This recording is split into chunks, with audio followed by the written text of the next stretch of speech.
Hello అండి, welcome back to my channel. ఈరోజు నేను మీతో ఒక 3 హెల్తీ రెసిపీస్ని షేర్ చేసుకుంటున్నాను. ఈ రెసిపీస్ పిల్లలకి, పెద్దవాళ్ళకి అందరికీ యూజ్ అవుతుందండి. మెయిన్గా వెయిట్ లాస్ అవ్వాలి అని అనుకున్న వాళ్ళు లేదా హెల్తీ బ్రేక్ఫాస్ట్ తీసుకోవాలి అని అనుకున్న వాళ్ళకి ఈ వీడియో ఖచ్చితంగా యూజ్ అవుతుంది. ఫస్ట్ అయితే కిడ్స్కి సంబంధించిన స్ట్రాబెర్రీ షేక్ని చూసేద్దాము. ఫస్ట్ నీట్గా వాష్ చేసుకున్న స్ట్రాబెర్రీస్ని కట్ చేసుకోండి. దాంతోపాటు ఒక పెద్ద సైజ్ బనానాని స్లైసెస్ కింద కట్ చేసుకున్నాక 2 scoops oats, 3 to 4 tablespoons honey, అలానే ఒక 250 గ్రామ్స్ పాలు యాడ్ చేసుకొని మెత్తగా గ్రైండ్ చేసుకోండి. ఒకవేళ హనీ సరిపోకపోతే ఇంకొంచెం యాడ్ చేసుకోవచ్చు. ఈ స్ట్రాబెర్రీ షేక్ పిల్లలకి చాలా బాగా నచ్చుతుందండి. అలానే ఇందులో బనానా యాడ్ చేయడం వల్ల వెయిట్ గెయిన్కి కూడా హెల్ప్ అవుతుంది. మీ పిల్లలు స్కూల్ నుంచి ఇంటికి రాగానే ఆకలితో ఉంటారు కదా, సో అప్పుడు ఈ షేక్ని చేసి ఇవ్వడానికి ట్రై చేయండి. వాళ్ళకి ఎనర్జీతో పాటు చాలా రిఫ్రెషింగ్గా కూడా ఉంటుంది. మీరు ఇది బ్రేక్ఫాస్ట్లో కూడా ఇవ్వచ్చు, ఏం ప్రాబ్లం లేదు. సెకండ్ రెసిపీ వచ్చి స్ట్రాబెర్రీ చియా పుడింగ్ అండి. Chia seeds maximum weight loss అవ్వడానికి లేదా ఒమేగా 3 ఫ్యాటీ యాసిడ్స్ని వాళ్ళ డైట్లో ఇంక్లూడ్ చేసుకునే వాళ్ళు యూస్ చేస్తూ ఉంటారు. చియా సీడ్స్ వల్ల చాలా హెల్త్ బెనిఫిట్స్ ఉన్నాయండి. ఫస్ట్ ఒక గ్లాస్ కంటైనర్లో 2 table spoons chia seeds add చేసుకోవాలి.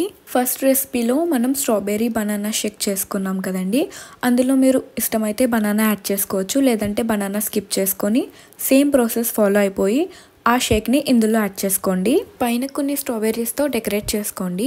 ఇది ఓవర్ నైట్ వరకు రిఫ్రిజిరేటర్లో ఉంచేసి రేపు మార్నింగ్ బ్రేక్ఫాస్ట్లో కానీ స్నాక్స్ టైమ్స్లో కానీ దీన్ని ఎంజాయ్ చేయొచ్చు.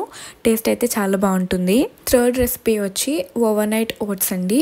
ఒక గ్లాస్ కంటైనర్లో 100 to 150 ml వరకు మిల్క్ యాడ్ చేసుకొని అందులోనే 2 స్కూప్స్ వరకు ఓట్స్ యాడ్ చేసుకొని 2 table spoons chia seeds add చేసుకొని కొంచెం హనీ కూడా యాడ్ చేసుకొని ప్రాపర్గా మిక్స్ చేసుకున్నాక ఓవర్ నైట్ ఫ్రిడ్జ్లో పెట్టేసుకోవాలి. నెక్స్ట్ డే మార్నింగ్ మీకు ఇష్టమైన ఫ్రూట్స్ అండ్ నట్స్ యాడ్ చేసుకొని హెల్దీ బ్రేక్ఫాస్ట్ని ఎంజాయ్ చేయొచ్చు. చియా సీడ్స్ని మీ డైట్లో ఇంక్లూడ్ చేసుకోవాలి అని అనుకునే వాళ్ళు మోడరేట్గా యూస్ చేస్తే పర్వాలేదండి. ఓవర్గా యూస్ చేస్తే దీనివల్ల మళ్ళీ ప్రాబ్లమ్స్ వచ్చే ఛాన్స్ ఉంది కాబట్టి యూస్ చేసేదానికన్నా ఓవర్గా యూస్ చేయొద్దు. చియా సీడ్స్ అనేవి డైలీ 2 టేబుల్ స్పూన్స్ కన్నా ఎక్కువ తీసుకోకూడదు. సో జాగ్రత్తగా వీటిని యూస్ చేసుకోండి. నేనైతే ఫ్రూట్స్ అండ్ నట్స్తో పాటు కొన్ని సీడ్స్ కూడా యాడ్ చేసుకుంటానండి. సో ఈ రెసిపీ చేయడం అయిపోయాక ఇలా కొన్ని సీడ్స్ కూడా సోక్ చేసుకొని పక్కన పెట్టుకొని మార్నింగ్ ఇవన్నీ మిక్స్ చేసుకొని తింటాను. టేస్ట్ చాలా బాగుంటుందండి, మీరు కూడా ట్రై చేయండి. ఈ వీడియో కనుక మీకు నచ్చినట్లయితే please like, share and subscribe to my channel. Thank you, bye bye.